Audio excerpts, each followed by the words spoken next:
Ndabaramukije amahoro y'Imana barundi kazi umwe wese nizere ko muguwe neza inyuma y'umunsi mukuru wejo twaraye turangije utwibutsa ukwikukira ku Burundi. Hama igitumye nza gukora kino kiganiro nibara ku mutemere nagahinda n'umubabaro kubona umugabo umuntu yoba yitwa ngo n'umupanafricaniste uravye kungene yiyita ngo akunda igihugu c'u Burundi, umuntu ngo agwanira agateka kazina muntu, umuntu ngo ashaka ngo abarundi bamererwe neza. Uyu ndavuga ni Pacifique Nininahazwe niwe anyicaritse ngaha ano mango ukunyene mumbona muri uno mwanya ati habaye ikifleho. Pacifique Nininahazwe nakandi kagwi bakorana ubu asigaye akorana n'ibimenyesha makuru, harimwo kimenyesha makuru kimwe c'umurundi akorera muri Kenya yiyunze ngo nabandi barundi nabandi bamenyesha makuru muri Kenya ngo cane ngo abarundi bagiye bavuye mu gihugu c'u Burundi muri 2015. Ico kinyamakuru citwa ngo Ukweli Coalition Hub kigakorana akaba yongeye akorana n'umumenyesha makuru yitwa Michel Poron. Umumenyesha makuru yaciye mu kiganiro Le Journal d'Afrique kuri TV5 Monde. Ico kiganiro kandi nico Pacifique yalikinze nico ariko aratembereza ahantu hose ngo kivuga ko ngo Uburundi igihugu c'u Burundi n'indongozi zimwe aho yibasiye Angeline Ndayishimiye aribasira na Reveriye Ndikuriyo biri kuri Twitter yiwe. Nagize screenshot kwa kunda sanzwe ameza agapostinga ibintu buke agacaza gusaba ikigongo canka gafuta ivyo biriko yanditse avuga ati biri mu gifaransa ngo les travailleuses abakozi hanavuge mu kirundi abakozi b'abakobwa kuko kiri muri feminine abakozi b'abakobwa ngo bariko barahura n'ibibazo vya traffic humain. Numva ni urudandazwa rw'abantu traffic humain n'urudandazwa nuruja nuza gutora umuntu ukamutwara naha ku nyungu zawe canke ku nyungu zako kagwi canke ku nyungu zizo ndongozi kuko bavuze les autorités burundaises indongozi z'igihugu c'u Burundi ngo zibirimwo. Rero ngo igihugu c'u Burundi na izo ndongozi ngo bakora ico bita traffic humain nibara ku mutemere. Amasezerano igihugu c'u Burundi casinyanye na Arabie Saoudite yo guhana abakozi canke ego no vyita kari nko guhana abakozi. Si igihugu c'u Burundi conyene cabisinye. Kenya irimwo, Uganda irimwo, Tanzania, Uganda, Ghana, nk'ibihugu byose byo muri Afrika za Philippines hariya muri Asia hose harimwo Arabie Saoudite n'ibege bihugu vya Oman n'ibindi byarasinya amasezerano yo guhana abakozi. Surtout aba bakozi bo mu nzu abahungu ni gake bagenda bagiye kuba abashoferi canke abajardinier. Rero birashika ugasanga umukozi yagiye mu rugo umukoresha ameze nabi. Niba bandi tukuma tubona ingorane barira sinjya barankubita bagize ukunuko ariko naho biruko nibisigura ko umuvyeyi wacu Sebarundi General Evariste Ndayishimiye amasezerano yasinye na leta ya Arabie Saoudite ko yoba yaragamije ivyo oye ba Pacifique n'inyanka Burundi eka nabihaye ihangiro ryo gucoza igihugu c'u Burundi babishikiriza. Nimba amasezerano yarahabaye nabibabwiye si igihugu c'u Burundi gusa cabikoze kandi ayo masezerano yahabaye n'ibihugu vyinshi vyo muri Afrika na Afrika y'uburasirazuba n'ubuseruko eka n'ibindi bihugu vyo muri Asia n'ahandi. N'amasezerano yabaye kugira abana b'i Burundi babishoboye cane ugwaruka rw'abigeme eka n'abadamu baragenda atari ubu leta ya Saudiya ya Arabie Saoudite imaze kumva amarira y'ibihugu abo bakobwa bakomokamwo n'ibindi birego nkuko bigaragara no mu bindi bihugu baciye bafata ingingo tugomba tuce tubashikiriza mu mwanya. Ariko nashaka nshimangire ko nukuri nimuteshwe mute nimureke gucafuza igihugu n'indongozi. Nta ndongozi ziko ziradandaza abana b'abarundi, nta ndongozi ziko zirajya komisiyo, nta ndongozi ziko ziratuma abarundi gukora zongere zibaca inyuma ngo zongere zibadandaze zigira ivyo mwiye ko murita ngo traffic ime. ntavyo ndo cane ngo canke ngo ndabirimwo ngo mu ma organisation y'ukungene bagenda oya, ariko natwe tugerageje gukora amatohoza hariho abashinga intahe, hariho abafise amaparcelle mu Maramvya, Mwitenga, mu Rubirizi, eka no mu yandi makartier périphérique y'igisagara ca Bujumbura, za Kanyosha, za Ruziba, za Rumonge, za Gitega, za Ngozi n'ahandi. Abo bose abo bamama n'abigeme barashinga intahe ko bayaguze mu kiringo c'imyaka ibiri canke bariyongeye kontra ariko batashe amahoro. Reka rero turabire hamwe amategeko masha leta ya Arabie Saoudite yafashe yisunze ibirego n'amabi amwamwe ashikira abigeme bava mu mihingo yose y'isi, kuko vyose ndaza kubibereka. Mama bavuga ati uri kurivugisha imihingo y'isi kugira uvugira igihugu c'u Burundi n'indongozi. Oya, ndaza kubashiramwo ama video n'ama audio gusa, amwe bari mu Gifaransa andi mu Congereza, ariko ndaza kugerageza gusigura ibishoboka kugira tujane mwese turi ku murongo umwe.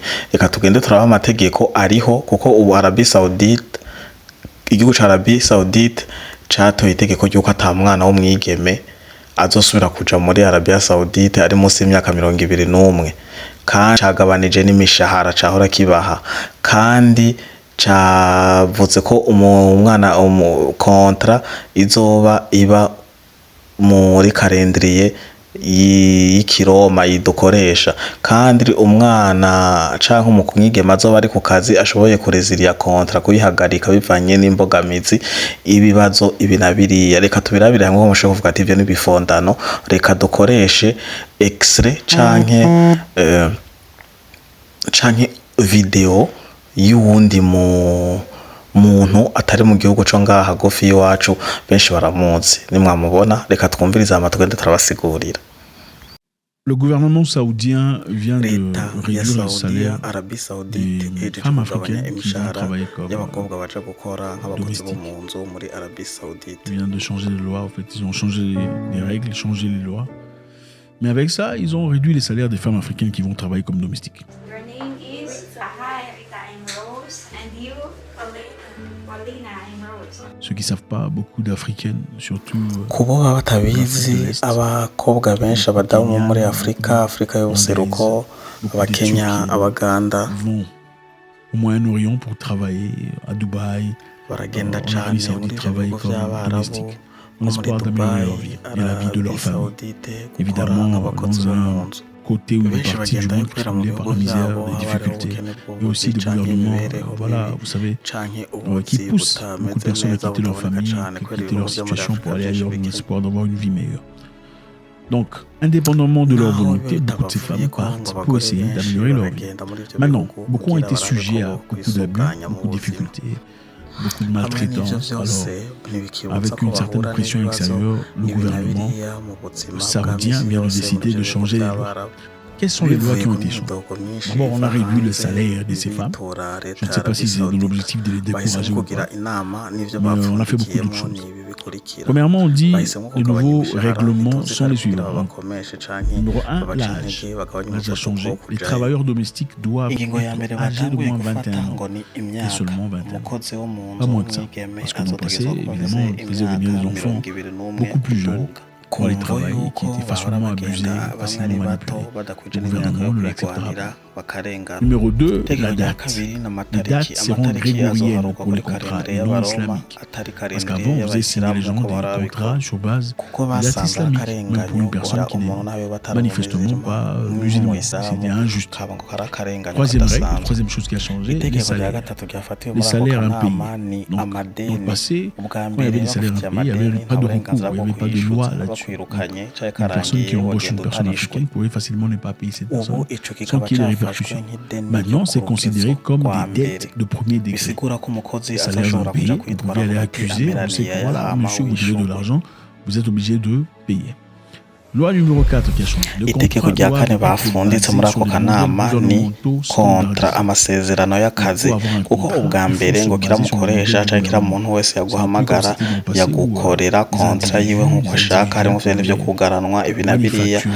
Uye umukozi wese azoza akoreshwa kuri kontra ya leta. Gros n'importe quoi.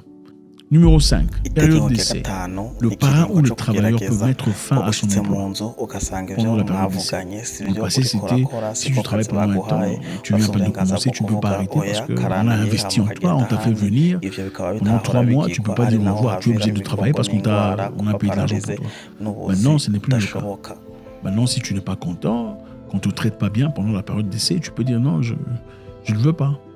On va se dire au revoir. Itegeko Numéro rya 6, les gatandatu heures de travail. Les heures ryafunditswe de ni travail ont changé. amasaha y'akazi Pas plus de murazi 10 heures ubwa de mbere travail ko par jour. Dans le bataguharurira passé, ce n'était pas amasaha le cas. wakora Dans le nk'imashini passé, on faisait ubu ntabwo travailler des gens amasaha pendant 10 20 heures, ku 22 munsi heures. ntabwo On ukora a vu des vidéos sur nk'indogoga Internet. no gukora Des gens amasaha qui se 10 plaignaient, hama des ukaruhuka. jeunes dames qui se plaignaient. Période de repos. Numéro 7. Itegeko Période de repos, ry'indwi ni ikiruhuko 24 heures par semaine. kare Donc on a wakora droit à un nk'imashini jour de nk'indogoga repos par semaine. atakuruhuka kuva kuwa Dans le mbere passé, mpaka ce n'était kuwa pas le cas. mungu On leur ubu faisait uye travailler urekura amasaha comme des 28 chevaux. mu ndwi Maintenant, on bisigura peut se poser pendant umunsi 24 heures. w'akaruhuko. Numéro 8. Les responsabilités de l'employeur. L'employeur a des responsabilités à l'égard de son employé. Quelles sont ses responsabilités? Tous les frais d'emploi, recrutement, changement d'emploi, transfert, permis de travail sont des choses qui seront payées par l'employeur. Ce sera plus l'obligation de l'employé. Le logement, la nourriture et aussi l'employeur ne pourra plus conserver le passeport de l'employé. Comme dans le passé. Il ne peut plus garder le passeport de quelqu'un parce qu'on le faisait dans le passé dans le but de manipuler les gens, de contrôler un peu comment ça va avec tout ça. Donc quand on a ton passeport, tu ne peux pas fuir, tu ne peux pas te déplacer. Tu es obligé de faire ce qu'on te demande de faire. On n'a plus le droit de le faire.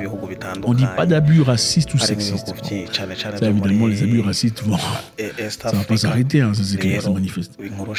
Pas de violence verbale, physique ou mentale. Nous savons aussi que pour obtenir un séjour en Arabie Saoudite, il faut d'abord passer un examen médical.